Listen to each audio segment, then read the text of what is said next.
ವೃಷಭ್ನ ಮಾತಿಗೆ ನೀರಸ ಉಸಿರು ದಬ್ಬಿದ ದಿಶಾ, ಬೇಡ, ನನ್ನ ಮಗು ಚೆನ್ನಾಗೇ ಇದೆ ಎಂದಳು.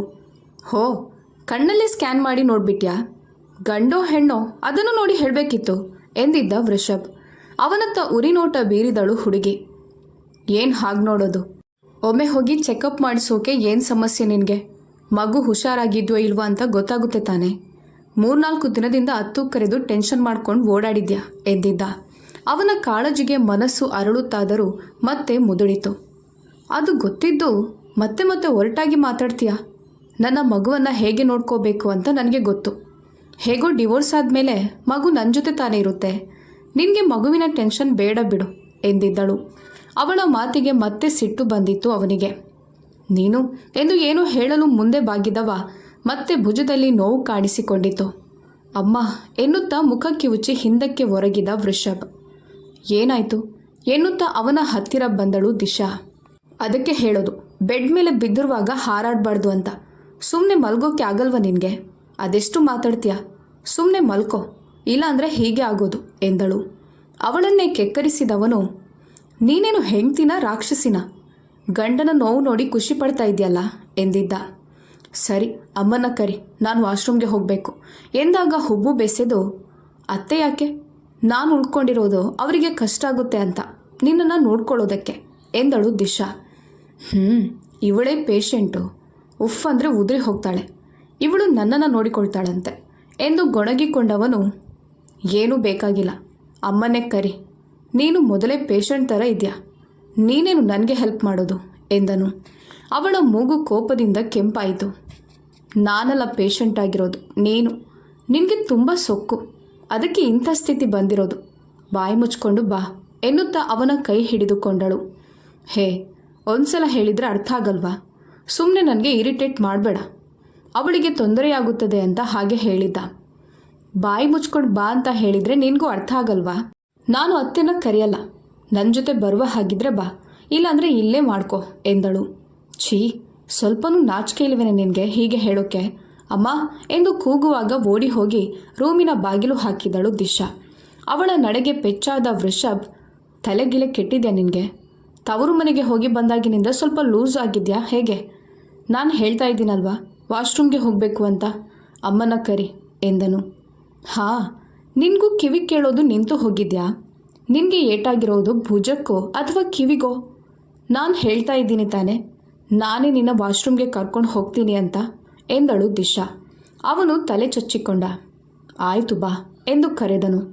ಅವಳು ಹತ್ತಿರ ಬಂದು ಅವನ ಕೈ ಹಿಡಿದುಕೊಂಡಳು. ಅವನಿಗೆ ಕಾಲಿಗೇನೂ ಅಷ್ಟೊಂದು ಏಟಾಗಿಲ್ಲ, ಆದರೆ ಭುಜ ಅಲುಗಿಸಲು ಕಷ್ಟ. ಅವನನ್ನು ಹೇಗೋ ವೀಲ್ ಚೇರ್ನಲ್ಲಿ ಕೂರಿಸಿ ವಾಶ್ರೂಮ್ಗೆ ಬಿಟ್ಟು ಬಂದಳು. ಏನಾದರೂ ಹೆಲ್ಪ್ ಬೇಕಿದ್ರೆ ಕರಿ ಎಂದಳು. ವಾಶ್ರೂಮಲ್ಲಿ ಏನು ಹೆಲ್ಪ್ ಮಾಡ್ತೀಯಾ? ಹೋಗಿ ಸುಮ್ಮನೆ ಎಂದನು. ಅವಳು ಮೂತಿ ತಿರುವಿ ಅಲ್ಲಿಂದ ನಡೆದಳು. ತನ್ನ ಕೆಲಸ ಮುಗಿಸಿ ಮತ್ತೆ ವೀಲ್ ಚೇರಿನ ಸಹಾಯದಿಂದಲೇ ಬೆಡ್ ಮೇಲೆ ಬಂದು ಕುಳಿತ. ಅಷ್ಟರಲ್ಲಾಗಲೇ ಅವಳು ಬಟ್ಟೆ ಬದಲಿಸಿದ್ದಳು. ಊರ್ಮಿಳಾ ಬಾಗಿಲ ಬಳಿ ಬಂದು ದಿಶಾ ಎಂದು ಕೂಗಿದಾಗ ಓಡಿ ಬಂದು ಬಾಗಿಲು ತೆರೆದಳು ದಿಶಾ. ಏನತ್ತೆ? ಏನು ಬಾಗಿಲು ಹಾಕ್ಕೊಂಡಿದ್ದೀರಾ ಎಂದಾಗ ಗಂಡನ ಕಡೆಗೆ ನೋಡಿದಳು. ಅವನು ಹಣೆ ತೀಡಿಕೊಂಡ. ಅಮ್ಮ ಏನೂ ಇಲ್ಲ ಎಂದನು. ಸರಿ ದಿಶಾ, ಇವತ್ತು ಏನು ಅಡುಗೆ ಮಾಡಲಿ? ನೋಡು, ನೀನು ತಾಯಿ ಆಗ್ತಾ ಇದೆಯಾ ಅನ್ನೋ ಖುಷಿ ವಿಷಯವನ್ನು ಅವತ್ತು ಸಂಭ್ರಮಿಸೋದಕ್ಕೆ ಆಗಲಿಲ್ಲ. ನೀವು ಅವತ್ತು ನನಗೆ ವಿಷಯನೇ ಹೇಳಲಿಲ್ಲ. ಅದಕ್ಕೆ ಇವತ್ತು ಮನೆಯಲ್ಲಿ ಏನಾದರೂ ಸಿಹಿ ಮಾಡ್ತೀನಿ, ಕಜ್ಜಾಯ ಮಾಡಲಾ ಎಂದರು. ಅಮ್ಮ, ಅವಳಿಗೆ ಜಾಸ್ತಿ ಎಣ್ಣೆ ಪದಾರ್ಥ ಕೊಡಬೇಡ. ಮೊದಲೇ ಸ್ವೀಟ್ ಅಂದರೆ ಇಷ್ಟ ಅವಳಿಗೆ, ನುಂಗಿ ಬಿಡ್ತಾಳೆ ಎಂದನು ವೃಷಭ್. ಹೇ ಸುಮ್ಮನೆ ಇರೋ, ಒಂದು ದಿನ ತಿಂದರೆ ಏನೂ ಆಗಲ್ಲ. ದಿಶಾ, ನೀನು ಹೇಳು ಏನು ಮಾಡಲಿ ಅಂತ ಎಂದರು. ಏನಾದರೂ ಮಾಡಿ ಅತ್ತೆ, ನನಗೆ ಸ್ವೀಟ್ಸಲ್ಲಿ ಎಲ್ಲನೂ ಇಷ್ಟನೇ ಎಂದಾಗ ಅವಳ ಮಾತಿಗೆ ನಕ್ಕರು. ಸರಿ ಎಂದು ಅಲ್ಲಿಂದ ಹೊರಟರು. ಮಧ್ಯಾಹ್ನ ಸ್ವಲ್ಪ ಹೊತ್ತು ಮಲಗೋಣವೆಂದು ಮಂಚದ ಮೇಲೆ ಬಂದು ಮೆಲ್ಲಗೆ ಹಾಸಿಗೆಗೆ ಒರಗಿದಳು ದಿಶಾ. ವೃಷಭ್ ಅವಳ ಪಕ್ಕವೇ ಇದ್ದನು. ಹುಷಾರು, ಹೊರಳಾಡುತ್ತಾ ನನ್ನ ಮೇಲೆ ಕೈ ಹಾಕ್ಬಿಟ್ಯಾ ಎಂದ. ಕೈ ಹಾಕಿದರೆ ಏನು ತಪ್ಪು ಎಂದಳು ಅವನತ್ತ ತಿರುಗಿ. ಹೇ ಗೂಬೆ, ನನ್ನ ಕೈಗೆ ಏಟಾಗಿಲ್ವಾ? ಅದಕ್ಕೆ ಹೇಳಿದ್ದು ಕೈ ಹಾಕಬೇಡ, ಸ್ವಲ್ಪ ಹುಷಾರು ಅಂತ ಎಂದ. ಹಾಗಾದರೆ ನಾನು ಕೆಳಗೆ ಮಲಗ್ತೇನೆ, ಬಾಯಿ ಮುಚ್ಕೊಂಡು ಇಲ್ಲೇ ಬಿದ್ಕೋ. ಕೆಳಗೆ ಮಲಗಿದ್ರೆ ಬೆನ್ನು ನೋವು ಬರಲ್ವಾ? ಈ ಸಮಯದಲ್ಲಿ ನೀನು ಆರಾಮಾಗಿ ಮಲಗಬೇಕು ಎಂದ. ಅವಳು ಅವನತ್ತಲೇ ತಿರುಗಿ ಅವನನ್ನೇ ನೋಡುತ್ತಾ ಕಣ್ಣು ಮುಚ್ಚಿದಳು. ನಿದ್ದೆ ಬಂದು ಬಿಟ್ಟಿತು ಅವಳಿಗೆ. ಊರ್ಮಿಳಾ ಅವಳನ್ನು ಊಟಕ್ಕೆ ಎಬ್ಬಿಸಲು ಬಂದಾಗ, ಅವಳು ಮಲಗಿದ್ದಾಳಮ್ಮ, ಮಲಗಲಿ ಬಿಡಿ, ಆಮೇಲೆ ಎದ್ದು ತಿಂತಾಳೆ ಎಂದ. ಅವರು ಸರಿ ಎಂದು ಅಲ್ಲಿಂದ ಹೋದರು. ಅವಳಿಗೆ ಎಚ್ಚರವಾದಾಗ 4 ಗಂಟೆಯಾಗಿತ್ತು. ನಿದ್ದೆಗಣ್ಣಿನಲ್ಲೇ ಮೈಮುರಿಯುವಾಗ ಅವನ ಭುಜಕ್ಕೆ ಜೋರಾಗಿ ಕೈ ತಾಕಿಸಿದ್ದಳು ದಿಶಾ. ಅವಳು ಕೈ ತಾಕಿಸಿದಾಗ ನೋವಿನಿಂದ ಅಮ್ಮ ಎಂದನು ವೃಷಭ್. ತಕ್ಷಣ ಕಣ್ಣು ಬಿಟ್ಟವಳು ಗಾಬರಿಯಿಂದ ಅಯ್ಯೋ ಸಾರಿ ನಾನು ನೋಡಲಿಲ್ಲ ಎನ್ನುತ್ತಾ ಅವನ ಹತ್ತಿರ ಬಂದಳು ದಿಶಾ. ಹೇ ಹತ್ತಿರ ಬರಬೇಡ ಎಂದ. ಆದರೂ ಕೇಳದೆ ಸನಿಹ ಬಂದು ಜಾಸ್ತಿ ನೋವಾಯ್ತಾ? ಐ ಆಮ್ ಸಾರಿ, ನಾನು ನಿದ್ದೆಗಣ್ಣಿನಲ್ಲಿ ನೋಡದೆ ತಾಕಿಸಿಬಿಟ್ಟೆ ಎನ್ನುತ್ತಾ ಕಣ್ಣು ಕಿರಿದು ಮಾಡಿ ಕೇಳುವಾಗ ತುಂಬ ಮುದ್ದಾಗಿ ಕಂಡಳು ದಿಶಾ. ಅವನು ನೋವು ಮರೆತು ರೆಪ್ಪೆ ಬಡಿಯದೆ ಅವಳನ್ನೇ ನೋಡುತ್ತಿದ್ದ. ಎಲ್ಲಿ ಇಲ್ಲ ನೋವಾಗಿದ್ದು ಎನ್ನುತ್ತಾ ಮತ್ತೆ ಮುಟ್ಟಿದಾಗ ಹೇ ನೋವಾಗುತ್ತೆ ಕಣೆ, ಮುಟ್ಬೇಡ ಎಂದನು ಎಚ್ಚೆತ್ತು. ಸಾರಿ, ನಾಳೆಯಿಂದ ಕೆಳಗೆ ಮಲಗ್ತೇನೆ ಎಂದಳು. ಅದೇನೂ ಬೇಡ, ಆದರೆ ಸ್ವಲ್ಪ ನೋಡ್ಕೋ ಅಷ್ಟೆ ಎಂದ. ಅವನ ಮುಖದ ಬಳಿ ಮುಖ ತಂದವಳು ಹೌದಾ, ಹಾಗಾದರೆ ನಾವು ಇನ್ಮೇಲೆ ಅಂದರೆ ಡಿವೋರ್ಸ್ ಆಗುವವರೆಗೂ ಒಟ್ಟಿಗೆ ಮಲಗ್ಬೋದಾ ಎಂದಳು. ಅದೇನು ಮಾತು ಮಾತಿಗೂ ಡಿವೋರ್ಸ್ ಅಂತ್ಯ, ಡಿವೋರ್ಸ್ ತಗೊಳ್ಳೋಕ್ಕೆ ಅಷ್ಟು ಅವಸರನಾ ಎಂದನು. ಅವಸರ ಅಲ್ಲ, ಆದರೆ ನಾನು ನಿನ್ನ ಜೊತೆ ಇರೋದು ನಿನಗೆ ಇಷ್ಟ ಇಲ್ಲ ಅಲ್ವಾ? ನೀನಲ್ವಾ ಹೇಳಿದ್ದು ನಾವಿಬ್ಬರೂ ಒಳ್ಳೆ ಮ್ಯಾಚ್ ಅಲ್ಲ ಅಂತ ಎಂದಳು ಅವನನ್ನೇ ನೋಡುತ್ತಾ. ಅದನ್ನು ಮೊದಲು ಹೇಳಿದವಳು ನೀನು. ನನ್ನ ಮುಖ ನೋಡೋಕ್ಕೂ ಇಷ್ಟ ಇಲ್ಲ ಅಂತ ಹೇಳಿದ್ದೆ, ಮತ್ತೆ ಹೇಗೆ ಲೈಫ್ ಲಾಂಗ್ ಸಂಸಾರ ಮಾಡ್ತೀಯಾ? ಅದಕ್ಕೆ ಹೇಳಿದ್ದು ನಾನು ಡಿವೋರ್ಸ್ ತಗೊಳ್ಳೋಣ ಅಂತ ಎಂದ. ನನಗೆ ಆಗ ಕೋಪ ಬಂದಿತ್ತು ಎಂದಳು. ಈಗ ಕೋಪ ಹೋಯ್ತಾ ಕೇಳಿದನು. ಇಲ್ಲ, ಇನ್ನೂ ಸ್ವಲ್ಪ ಹಾಗೇ ಇದೆ ಎಂದಾಗ ಅವನಿಗೆ ತಲೆ ಚಚ್ಚಿಕೊಳ್ಳಬೇಕೆನಿಸಿತು. ಯಾವಾಗ ಹೋಗುತ್ತೆ? ನೀನು ನನ್ನ ಪ್ರೀತಿಯನ್ನು ಅರ್ಥ ಮಾಡಿಕೊಂಡಾಗ ಎಂದು ಹೇಳಿ ಅಲ್ಲಿಂದ ಎದ್ದು ನಡೆದಳು ದಿಶಾ. ಅಂದು ಅಧೀರಾಳ ಡ್ಯಾನ್ಸ್ ಕಾಂಪಿಟೇಷನ್. ಬ್ಯಾಕ್ ಸ್ಟೇಜ್ನಲ್ಲಿ ಡ್ಯಾನ್ಸರ್ಸ್ಗಳ ಗದ್ದಲ ತುಂಬಿಕೊಂಡಿತ್ತು. ದೊಡ್ಡ ಹಾಲ್ನ ಒಂದು ರೂಮನ್ನು ಕಲಾವಿದರಿಗಾಗಿ ಸಿದ್ಧಪಡಿಸಿದ್ದರು. ಅಲ್ಲಿ ಬೆಳಕುಗಳು ಹೊಳೆಯುತ್ತಿದ್ದು ಎಲ್ಲೆಲ್ಲೂ ಮೇಕಪ್ ಕಿಟ್ಗಳು, ಆಭರಣಗಳು, ವೇಷಭೂಷಣಗಳು ಹರಡಿಕೊಂಡಿದ್ದವು. ವಿವಿಧ ದೇಶಗಳಿಂದ ಬಂದಿರುವ ಡ್ಯಾನ್ಸರ್ಗಳು ತಮ್ಮ ತಮ್ಮ ಪ್ರದರ್ಶನಕ್ಕೆ ಸಿದ್ಧವಾಗುತ್ತಿದ್ದರು. ಆ ಗದ್ದಲದ ಮಧ್ಯೆ ಒಂದು ಮೂಲೆಯಲ್ಲಿ ಕುಳಿತಿದ್ದಳು ಅಧೀರಾ. ಅವಳು ಇಂದು ಸೆಮಿ ಕ್ಲಾಸಿಕಲ್ ಡ್ಯಾನ್ಸ್ ಮಾಡೋದಕ್ಕೆ ಸಿದ್ಧವಾಗುತ್ತಿದ್ದಳು. ಅವಳ ಮೇಲೆ ಹೊಳೆಯುತ್ತಿದ್ದ ಕಂಗೊಳಿಸುವ ಕೆಂಪು ಮತ್ತು ಚಿನ್ನದ ಬಣ್ಣದ ಕಾಸ್ಟ್ಯೂಮ್ ಅವಳ ಸೌಂದರ್ಯವನ್ನು ಮತ್ತಷ್ಟು ಹೆಚ್ಚಿಸಿತ್ತು. ಅವಳ ಮೈಮೇಲಿದ್ದ ಆಭರಣಗಳು ಅವಳಲ್ಲಿ ಇನ್ನಷ್ಟು ಮೆರುಗು ತುಂಬಿದ್ದವು. ಮೊದಲೇ ಸುಂದರಿ, ಈಗ ನೃತ್ಯದ ಪೋಷಾಕಿನಲ್ಲಿ ಅಪ್ಸರೆಯಂತೆ ಕಾಣುತ್ತಿದ್ದಳು. ಮೇಕಪ್ ಆರ್ಟಿಸ್ಟ್ ಅವಳ ಕಣ್ಣುಗಳಿಗೆ ಗಾಢ ಕಾಜಲ್ ಹಾಕ್ತಿದ್ದಾಗ ಅಧೀರಾ ಕನ್ನಡಿಯೊಳಗೆ ತನ್ನನ್ನೇ ನೋಡಿಕೊಂಡಳು. ಕಣ್ಣುಗಳ ಮೇಲಿನ ದೊಡ್ಡ ಐಲೈನರ್ ಅವಳ ದೃಷ್ಟಿಯನ್ನು ತೀಕ್ಷ್ಣವಾಗಿ ಮಾಡಿತ್ತು. ಹಣೆಯ ಮಧ್ಯೆ ಹೊಳೆಯುತ್ತಿದ್ದ ಚಂದ್ರಬಿಂದು, ಜಡೆಯಲ್ಲಿ ಜಾಸ್ಮಿನ್ ಹೂವುಗಳ ಸುವಾಸನೆ. ಆದರೆ ಅವಳ ಮನಸ್ಸು ಮಾತ್ರ ಶಾಂತವಾಗಿರಲಿಲ್ಲ. ಹೃದಯ ತುಂಬ ವೇಗವಾಗಿ ಬಡಿದುಕೊಳ್ಳುತ್ತಿತ್ತು. ಇದು ಇಂಟರ್ನ್ಯಾಷನಲ್ ಕಾಂಪಿಟೇಷನ್.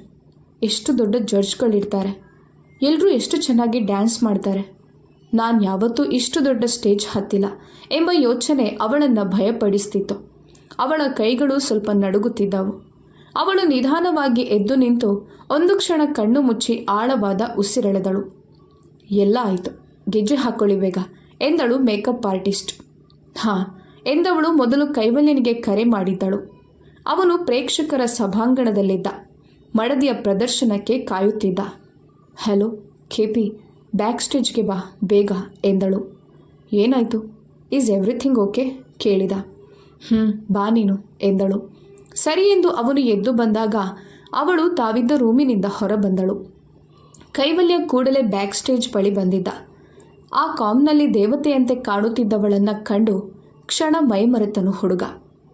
ತುಂಬ ಮುದ್ದಾಗಿ ಕಾಣ್ತಾ ಇದೆಯಾ ಎಂದನು ಅವಳನ್ನೇ ನೋಡುತ್ತಾ. ಹಾಂ, ಅದು ಈ ಗೆಜ್ಜೆಯನ್ನು ನನ್ನ ಕಾಲಿಗೆ ನೀನೇ ತೊಡಿಸು ಎಂದಳು ಗೆಜ್ಜೆಯನ್ನು ಅವನ ಮುಂದೆ ಹಿಡಿಯುತ್ತಾ. ನಾನಾ? ಅವನು ಹುಬ್ಬೇರಿಸಿದ. ಯಾಕೆ ಆಗಲ್ವಾ ಎಂದಳು ಅಧೀರಾ. ನಿನ್ನ ಕಾಲಿಗೆ ಗೆಜ್ಜೆ ಹಾಕಲ್ಲ ಅಂತೀನಾ, ಕೂತ್ಕೋ ಎಂದಾಗ ಅಲ್ಲೇ ಇದ್ದ ಕುರ್ಚಿಯ ಮೇಲೆ ಕುಳಿತಳು. ಒಂದು ಮಂಡಿಯೂರಿ ಕುಳಿತ ಕೈವಲ್ಯ ಅವಳ ಕಾಲಿಗೆ ಗೆಜ್ಜೆ ತೊಡಿಸಿದ. ಹಾಗೆ ಸುಂದರವಾದ ಪಾದವನ್ನು ಮತ್ತೊಮ್ಮೆ ಸವರಿದನು. ಮೆಲ್ಲಗೆ ಎದ್ದು ನಿಂತವಳು, ಅಪ್ಪ ಅಮ್ಮ ಎಲ್ಲ ಬಂದಿದ್ದಾರಾ ಎಂದಳು. ಹಾಂ, ಎಲ್ಲರೂ ಬಂದಿದ್ದಾರೆ. ನಿನ್ನ ಅಪ್ಪ ಅಮ್ಮ ಮತ್ತು ನಮ್ಮ ಫ್ಯಾಮಿಲಿ ಎಲ್ಲ ನಿನ್ನ ಡ್ಯಾನ್ಸ್ ನೋಡೋಕ್ಕೆ ಕಾಯ್ತಾ ಇದ್ದಾರೆ. ನೀನು ರೆಡಿ ಅಲ್ವಾ ಎಂದಿದ್ದ. ಅವಳ ಕೈಗಳು ಸಣ್ಣಗೆ ನಡುಗಿದವು. ಕೆಪಿ, ನನಗೆ ತುಂಬ ಭಯ ಆಗ್ತಿದೆ. ನಾನು ಯಾವತ್ತೂ ಇಷ್ಟು ದೊಡ್ಡ ಸ್ಟೇಜ್ ಹತ್ತಿಲ್ಲ. ಇವತ್ತೇ ಫಸ್ಟ್ ಟೈಮ್. ಗಾಬರಿಯಲ್ಲಿ ಏನಾದರೂ ಎಡವಟ್ಟು ಮಾಡ್ತೀನೋ ಅಂತ ಎಂದಳು. ಅವಳ ಆತಂಕವನ್ನು ಅರ್ಥ ಮಾಡಿಕೊಂಡವನು ಅವಳ ಕೈ ಹಿಡಿದು, ಭಯ ಯಾಕೆ? ನೋಡು, ಇದು ನಿನ್ನ ಟ್ಯಾಲೆಂಟ್ ತೋರಿಸಲು ಸಿಕ್ಕಿರುವ ಒಳ್ಳೆ ಅವಕಾಶ. ಇದನ್ನು ಮಿಸ್ ಮಾಡ್ಕೊಳ್ಬೇಡ. ಏನೂ ಆಗಲ್ಲ. ನೀನು ಚೆನ್ನಾಗಿ ಪ್ರಾಕ್ಟೀಸ್ ಮಾಡಿದ್ಯಾ. ಹಾಗೆಯೇ ಡ್ಯಾನ್ಸ್ ಮಾಡು. ನಿನ್ನ ಮುಂದೆ ಯಾರೂ ಇಲ್ಲ ಅಂದ್ಕೊಂಡು ಡ್ಯಾನ್ಸ್ ಮಾಡು. ಆಗ ನರ್ವಸ್ ಆಗಲ್ಲ ಎಂದು ಅವಳಿಗೆ ಧೈರ್ಯ ತುಂಬಿದ್ದ. ಮತ್ತೆ ನೀನು ನನಗೆ ಕಾಣುವ ಹಾಗೆ ಮುಂದಿನ ಸೀಟಲ್ಲೇ ಕೂತ್ಕೋ ಎಂದಳು. ಅವಳ ಮಾತಿಗೆ ನಸು ನಕ್ಕವನು, ಮುಂದಿನ ಸೀಟಲ್ಲ, ಆದರೆ ನನ್ನನ್ನು ನೋಡಿದರೆ ನಿನ್ನ ಹೆಜ್ಜೆ ತಪ್ಪುತ್ತದೆ ಅಲ್ವಾ? ನನ್ನನ್ನು ನೋಡಿ ಸ್ಟೇಜ್ ಮೇಲೆ ಎಡವಟ್ಟು ಮಾಡಿದರೆ? ಬೇಡ ಬಿಡು, ನಾನು ಸೈಡಲ್ಲಿಡ್ತೀನಿ ಎಂದ ಕೈವಲ್ಯ. ಇಲ್ಲ, ನೀನು ಮುಂದೆ ಇರಬೇಕು. ನನಗೆ ಕಾಣಿಸ್ಬೇಕು. ನಿನ್ನನ್ನು ನೋಡಿದರೆ ನನಗೆ ಧೈರ್ಯ ಬರುತ್ತೆ ಎಂದಳು. ಆಯಿತು, ಮುಂದೆನೇ ಇಡ್ತೀನಿ. ಆಲ್ ದ ಬೆಸ್ಟ್ ಅಧೀರಾ, ಚೆನ್ನಾಗಿ ಮಾಡು, ಹೆದರಬೇಡ ಎನ್ನುತ್ತಾ ಅವಳನ್ನು ತಬ್ಬಿಕೊಂಡನು. ಕೆಲ ಕ್ಷಣಗಳು ಅವನನ್ನು ಹಾಗೆ ಅಪ್ಪಿದವಳಿಗೆ ಸ್ವಲ್ಪ ಧೈರ್ಯ ಬಂದಿತ್ತು. ಸರಿ, ಹೊರಡು, ಲೇಟ್ ಆಗುತ್ತೆ ಎಂದಾಗ ತಲೆ ಆಡಿಸಿದಳು. ಅವನು ಮತ್ತೆ ತನ್ನ ಜಾಗಕ್ಕೆ ಬಂದು ಅವಳು ಹೇಳಿದಂತೆ ಮುಂದಿನ ಸೀಟಿನಲ್ಲಿ ಬಂದು ಕುಳಿತನು. ಅವಳ ಪ್ರದರ್ಶನಕ್ಕಾಗಿ ಕಾಯತೊಡಗಿದ. ಅಧೀರಾಳ ಹೆಸರು ಅನೌನ್ಸ್ ಆಗ್ತಿದ್ದ ಹಾಗೆ ಅವನ ಎದೆ ಬಡಿತವು ವೇಗವಾಗಿತ್ತು. ಅವಳು ಏನೂ ತಪ್ಪು ಮಾಡದಿದ್ದರೆ ಸಾಕೆಂದು ಬೇಡಿಕೊಂಡ. ಅಷ್ಟರಲ್ಲಿ ವೇದಿಕೆಯ ಮೇಲೆ ಬೆಳಕು ಹೊಳೆಯಿತು. ಹಾಲ್ ತುಂಬಿದ ಜನರ ಮಧ್ಯೆ ನಿರೀಕ್ಷೆಯ ಮೌನ ನೆಲೆಸಿತ್ತು. ಸಂಗೀತದ ಮೊದಲ ಮೃದುವಾದ ಸ್ವರ ಕೇಳಿಬಂತು. ಪರದೆ ನಿಧಾನವಾಗಿ ತೆರೆಯಿತು. ಅದೇ ಕ್ಷಣದಲ್ಲಿ ಸ್ಟೇಜ್ನ ಬಲಭಾಗದಿಂದ ನಿಧಾನವಾಗಿ ಹೆಜ್ಜೆ ಹಾಕುತ್ತಾ ಪ್ರವೇಶಿಸಿದಳು ಅಧೀರಾ. ಅವಳ ಕಾಲಿಗೆ ಕಟ್ಟಿದ್ದ ಗೆಜ್ಜೆಗಳು ತಾಳಕ್ಕೆ ತಕ್ಕಂತೆ ಝಣಝಣಿಸುತ್ತಿದ್ದವು. ಅವಳಿಗೆ ಕಾಣಿಸುವಂತೆ ಕುಳಿತಿದ್ದ ಕೈವಲ್ಯನನ್ನು ಕಂಡು ಇನ್ನಷ್ಟು ಧೈರ್ಯ ಬಂತು ಹುಡುಗಿಗೆ. ಸ್ಟೇಜ್ನ ಮಧ್ಯಕ್ಕೆ ಬಂದು ಮೊದಲಿಗೆ ಸುಂದರವಾಗಿ ನಮಸ್ಕಾರ ಮಾಡಿದಳು. ಹಸ್ತಗಳನ್ನು ಜೋಡಿಸಿ ಭೂಮಿಗೆ, ಸಂಗೀತಕ್ಕೆ, ಪ್ರೇಕ್ಷಕರಿಗೆ ಗೌರವ ಸಲ್ಲಿಸಿದಳು. ಅಷ್ಟರಲ್ಲಿ ಸಂಗೀತ ಸ್ವಲ್ಪ ಜೋರಾಯಿತು. ಅವಳ ನೃತ್ಯ ಆರಂಭವಾಯಿತು. ಅಧೀರಾಳ ನೃತ್ಯ ಆರಂಭವಾಯಿತು. ಅವಳ ಮನೆಯವರೆಲ್ಲ ಕಾತುರದಿಂದ ಕಾಯುತ್ತಿದ್ದರು. ಅದರಲ್ಲೂ ಕೈವಲ್ಯ ಅವಳ ಡ್ಯಾನ್ಸ್ ಕಣ್ತುಂಬಿಕೊಳ್ಳಲು ಉತ್ಸುಕನಾಗಿದ್ದ. ಮೊದಲ ಹೆಜ್ಜೆಯಿಂದಲೇ ಅವಳ ಆತ್ಮವಿಶ್ವಾಸ ಕಾಣಿಸ್ತಿತ್ತು. ಕಾಲಿನ ಚಲನೆಗಳು ತಾಳಕ್ಕೆ ಅಚ್ಚುಕಟ್ಟಾಗಿ ಹೊಂದಿಕೊಂಡಿದ್ದವು. ಪ್ರತಿಯೊಂದು ತಾಳಕ್ಕೂ ಅವಳ ಹೆಜ್ಜೆಗಳು ಸ್ಪಷ್ಟವಾಗಿ ಝಣಝಣಿಸುತ್ತಿದ್ದವು. ಕೈಗಳ ಮುದ್ರೆಗಳು, ಕಣ್ಣುಗಳ ಭಾವಗಳು, ಮುಖದ ಅಭಿವ್ಯಕ್ತಿ ಎಲ್ಲವೂ ಪರ್ಫೆಕ್ಟ್ ಎಂಬಂತಿತ್ತು. ಅಧೀರಾ ತಾಳಕ್ಕೆ ತಕ್ಕಂತೆ ಕಾಲು ಬಡಿದಾಗ ಹಾಲ್ನಲ್ಲಿ ಕೂತಿದ್ದ ಪ್ರೇಕ್ಷಕರಿಂದ ಚಪ್ಪಾಳೆಗಳ ಸದ್ದು ಕೇಳಿಬಂತು. ಅವಳ ನೃತ್ಯದಲ್ಲಿ ಒಂದು ರೀತಿಯ ಶಕ್ತಿಯೂ ಇತ್ತು, ಸೌಂದರ್ಯವೂ ಇತ್ತು, ಭಾವವೂ ಇತ್ತು. ಬ್ಯಾಕ್ಗ್ರೌಂಡ್ನಲ್ಲಿ ಕುಳಿತಿದ್ದ ಜಡ್ಜ್ಗಳು ಕೂಡ ಗಮನದಿಂದ ಅವಳನ್ನೇ ನೋಡುತ್ತಿದ್ದರು. ಪ್ರೇಕ್ಷಕರ ಮಧ್ಯೆ ಮೊದಲ ಸಾಲಿನಲ್ಲಿ ಕುಳಿತಿದ್ದ ಕೈವಲ್ಯನಿಗೆ ಒಂದು ಕ್ಷಣವೂ ಅವಳಿಂದ ದೃಷ್ಟಿ ಕದಲಿಸಲು ಆಗಲಿಲ್ಲ. ಮೈ ಮರೆತು ಅವಳ ನೃತ್ಯವನ್ನು ನೋಡುತ್ತಿದ್ದ. ಇಷ್ಟು ವರ್ಷ ಇಂತಹದ್ದೊಂದು ಕೌಶಲ್ಯವನ್ನು ಅದೆಲ್ಲಿ ಅಡಗಿಸಿದ್ದಳು ಎನ್ನಿಸಿದ್ದು ಸುಳ್ಳಲ್ಲ. ಅವಳ ಮುಖದಲ್ಲಿ ಹೆಮ್ಮೆಯ ನಗು. ಇತ್ತ ಶಾರ್ ಹಾಗೂ ನಿಶ್ಚಲ ಕೂಡ ಮಗಳ ನೃತ್ಯ ಪ್ರದರ್ಶನ ನೋಡಲು ಬಂದಿದ್ದರು. ಮಗಳ ನೃತ್ಯ ಕಂಡು ಕಣ್ಣು ತುಂಬಿಕೊಂಡ ಶಾರ್, ಅವಳು ಕಾಲೇಜಿನಲ್ಲಿ ಓದುವಾಗ ನಾವು ಅವಳ ಕಲೆಯನ್ನು ಪ್ರೋತ್ಸಾಹಿಸಲೇ ಇಲ್ಲ ಅಲ್ವಾ ನಿಶು? ಎಷ್ಟು ಸಲ ಬಂದು ಕೇಳ್ತಾ ಇದ್ಲು, ನಾನು ಡ್ಯಾನ್ಸ್ಗೆ ಸೇರ್ತೀನಿ ಡ್ಯಾಡಿ ಅಂತ, ಆದರೆ ದಿಶಾಗೆ ಅಲ್ಲಿ ಇಷ್ಟ ಆಗಲ್ವೇ ಅಂತ. ಅವಳ ಆಸೆಗಳನ್ನೆಲ್ಲ ಬಲಿ ತಗೊಂಡ್ವಿ ಎಂದ. ಹಾಗೆಲ್ಲ ಹೇಳಬೇಡಿ, ಅವಳಿಗೆ ಇಷ್ಟ ಅಂತ ತಾನೆ ನಾವು ಡ್ಯಾನ್ಸ್ ಕ್ಲಾಸ್ಗೆ ಸೇರಿಸಿದ್ದು. ಆದರೂ ನಮ್ಮ ಮಗಳು ಇಷ್ಟು ಚೆನ್ನಾಗಿ ಡ್ಯಾನ್ಸ್ ಮಾಡ್ತಾಳೆ ಅಂತ ನಮಗೆ ಗೊತ್ತಿರಲಿಲ್ಲ ರೀ ಎಂದಳು ನಿಶ್ಚಲ. ಅಧೀರಾ ವೇದಿಕೆಯ ಮೇಲೆ ಚಂದದ ಸ್ಪಿನ್ ತೆಗೆದುಕೊಂಡಾಗ ಕೈವಲ್ಯ ಜೋರಾಗಿ ಚಪ್ಪಾಳೆ ಹೊಡೆದ. ಕಮಾನ್ ಅಧೀರಾ, ಯು ಕ್ಯಾನ್ ಡೂ ಇಟ್. ಅವನ ಧ್ವನಿ ಅಧೀರಾಳ ಕಿವಿಗೆ ತಲುಪಿತು. ಒಂದು ಕ್ಷಣ ಅವಳು ಅವನ ಕಡೆ ನೋಡಿದಳು. ಆ ಕ್ಷಣದಲ್ಲಿ ಅವಳ ಕಣ್ಣುಗಳಲ್ಲಿ ಮತ್ತೆ ಆತ್ಮವಿಶ್ವಾಸ ಬೆಳಗಿತು. ತುಟಿಗಳ ಮೇಲೆ ಒಂದು ಚಿಕ್ಕ ನಗು ಮೂಡಿತು. ಅವಳು ಇನ್ನೂ ಹೆಚ್ಚು ಉತ್ಸಾಹದಿಂದ ನೃತ್ಯ ಮಾಡತೊಡಗಿದಳು. ಕೊನೆಯ ತಾಳ ಬಂದಾಗ ಅವಳು ಸುಂದರ ಭಂಗಿಯಲ್ಲಿ ನಿಂತಳು. ಗೆಜ್ಜೆಗಳ ಸದ್ದು ನಿಧಾನವಾಗಿ ನಿಂತಿತು. ಒಂದು ಕ್ಷಣ ಸಂಪೂರ್ಣ ಮೌನ. ಆಮೇಲೆ ಹಾಲ್ ತುಂಬ ಗುಡುಗುವಂತೆ ಚಪ್ಪಾಳೆಗಳ ಸದ್ದು ಕೇಳಿಬಂತು. ಪ್ರೇಕ್ಷಕರು ಎಲ್ಲರೂ ಎದ್ದು ನಿಂತು ಅವಳನ್ನು ಅಭಿನಂದಿಸುತ್ತಿದ್ದರು. ಅಲ್ಲಿ ನಿಂತಿದ್ದ ಕೈವಲ್ಯನ ಕಣ್ಣುಗಳು ಸಂತೋಷದಿಂದ ಮಿನುಗುತ್ತಿದ್ದವು. ಅಧೀರಾ ಆ ದೃಶ್ಯವನ್ನು ನೋಡಿ ಭಾವುಕಳಾದಳು. ಅವಳ ಕಣ್ಣಾಲಿಗಳು ತುಂಬಿ ಬಂತು. ಎಲ್ಲರಿಗೂ ವಂದಿಸಿ ಸ್ಟೇಜ್ನಿಂದ ಸರಿದು ಹೋದಳು. ಬ್ಯಾಕ್ ಸ್ಟೇಜ್ಗೆ ಬಂದವಳು ಕಣ್ಣು ಮುಚ್ಚಿ ಜೋರಾಗಿ ಉಸಿರೆಳೆದುಕೊಂಡಳು.